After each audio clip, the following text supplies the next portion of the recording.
شطيت حاجات بالمرقه الحمراء كيما يحب الخاطر ميدمه والقو ما شاء الله. هنا جيبي طنجره تاعك، ديري السمن والزيت وزيدي حبه بصل تكون مرحيه مليح في الاشواخ وقليهم بيان في الطنجره. بعد كي يتقلاو ويذبل البصل ديري لي مورسو تاع البولي تاعك. حنا نقولوا هذه شطيت حاجات لي مورسو تاع البولي ديري حسب افراد العائله. هنايا كي يتقلاو ديري مغرفه كبيره تاع طوماط كونسونطري العكري والكركم وزيت تاني كالملح، قليهم بيان. كي يتقلاو يبلي هذا القوام مرقي بالماء يكون مغلي. غطي الدجاج كي تغطي الدجاج ثماك حبسي. انا هنا عندي الحميصه طايبه من قبل، ديريها ومن بعد كي تتجمر لك طفي عليها وراكي وجدتي ابن والذ شطيت حاجات.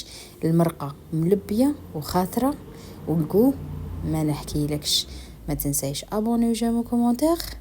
الى فيديو اخر، صحه فطوركم، مع السلامه.